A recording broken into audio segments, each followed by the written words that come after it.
I've been making a lot of beans recipes lately, from baked beans from scratch to some classic Jamaican baked beans and saltfish. Many of you suggested your favorite baked bean recipes, so today I'm going to make some of them and see which ones are actually worth adding to my rotation. Seeing as many of your recipes are not detailed, I have to take some creative liberties, and a couple recipes are a combination of multiple comments. With all of that said, let's get into it. First up, we have the English favorite, beans on toast. This is something I've never tried, but a lot of Brits in the comments says it's the best thing, so let's see. This is extremely simple. It's just toasted bread with baked beans on top of it. I like to butter my bread, then toast it in a pan. As for the beans, I need to heat them up. A pot works, but the microwave will make short work of them. That toast is toasty, so let's assemble everything. Toast. Now add the beans on toast. A knob of butter to finish because we're being fancy. A lot of you said cheese, but let's leave that for the next recipe. Alright, let's give this a shot. Wow, that is surprisingly bland. The beans made the toast soggy and there's no texture contrast. Based on how you guys talked about beans and toast, I really feel like I made this one wrong. Can someone in the comments sell me beans and toast because right now I am not buying it. This next recipe is one I see a lot of people talking about. It was multiple comments that were not detailed, so I took some liberties. In my pan, I'm starting with a splash of olive oil. To that, I'm adding a bit of chopped onions, a bit of minced garlic, curry powder, and finally garam masala. Next, I'm sauteing that to help bloom the spices and make those aromatics fragrant. Until reading your comments, I had no clue curry and garam masala in beans were such a big thing. Personally, I don't think it would work, but let's see. Next, I'm going to add baked beans to the pot and let it heat up for a couple of minutes. That's not quite a full can of beans because if this doesn't work out, I don't want to waste anything. It smells good.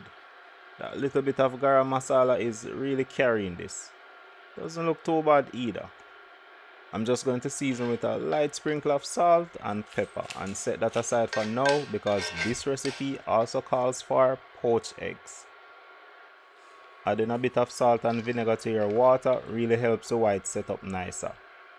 That swirl before adding the egg helps keep everything compact while the egg sets. These need about 3.5 minutes.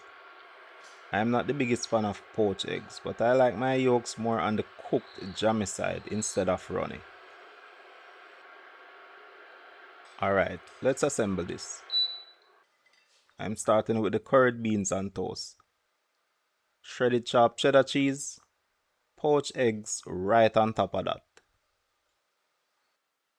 A sprinkle of paprika for pretty. I have a bit of chives from the herb garden and this is the perfect excuse to use it. And that's it.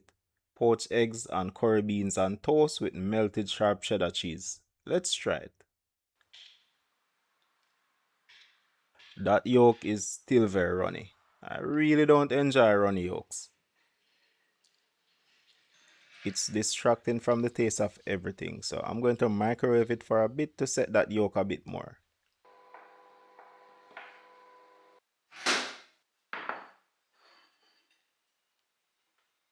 That's a lot firmer. So let's see how it really tastes.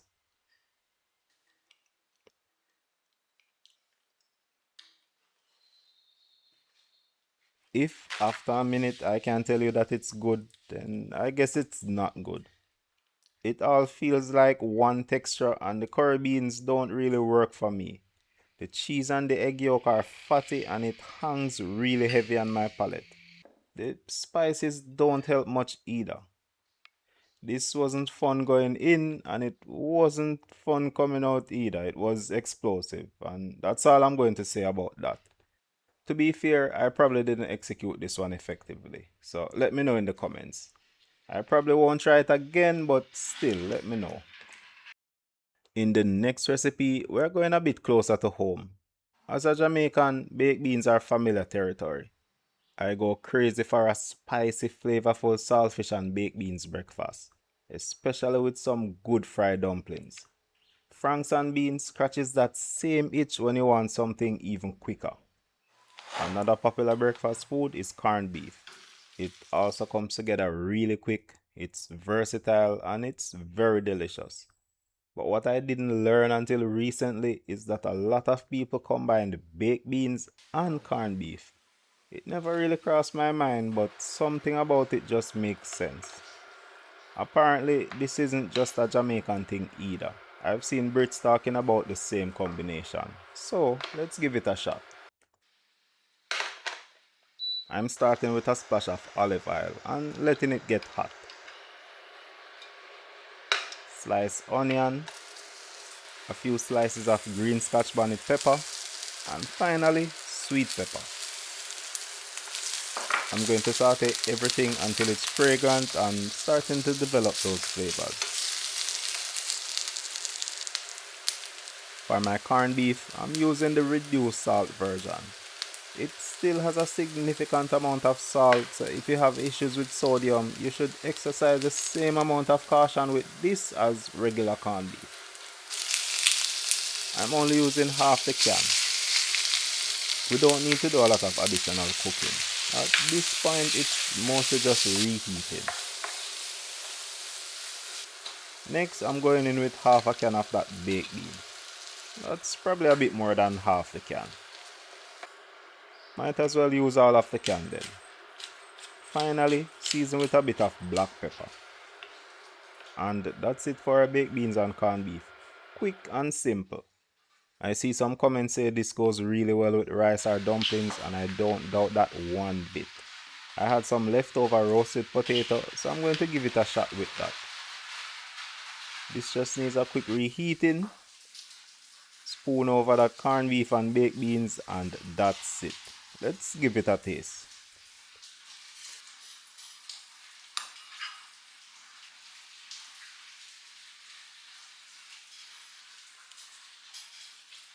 That's really good. It combines two really good convenience food seamlessly. I noticed the reduced salt in the corned beef. Usually when I'm cooking corned beef with anything, I don't add salt because it's already really salty. This tastes perfectly seasoned instead of slightly salty. This is honestly delicious. Quick, simple, and the taste really grows on you the more of it you eat. This is underrated. From the moment I saw this next recipe, I liked how it sounded, so let's just get into it. I'm starting off with about 8 ounces of lean ground beef. I'm going to brown that off. I'm on a cut, so I have been prioritizing leaner protein sources recently, so all I buy is extra lean ground beef. I sometimes add back fat, but I have a lot more control over the final meal. Once the beef is brown, I'm going to remove it. And speaking of adding back fat, I'm going to add a splash of olive oil to that same pot. Once that's hot, I'm going in with a bit of minced garlic, diced onions, and diced sweet pepper. I'm going to saute that until it's fragrant and those aromatics develop their flavor.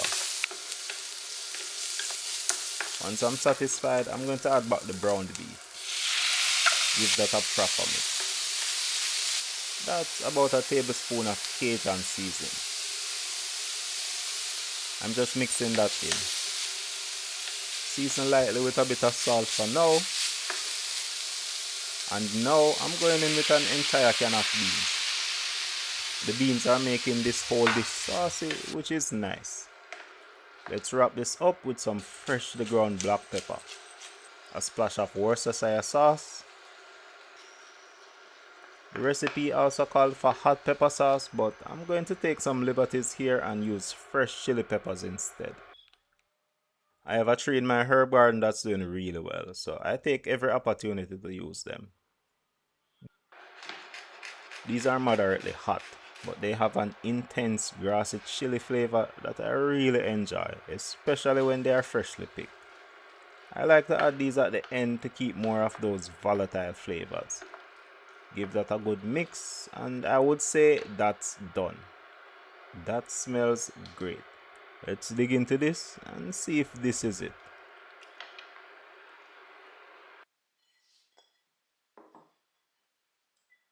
I have some steamed rice that I'm going to serve this over. One commenter said it goes with rice, but he likes to eat it with homemade tortillas, roti, or crusty rustic white bread. We can't forget that shredded sharp cheddar. Based on all the recipes you guys suggested, it seems sharp cheddar is the cheese of choice. And finally, to wrap this up, I'm going to add a couple tablespoons of sour cream. Yup, that looks good. Yes, man, that is it. That works so well.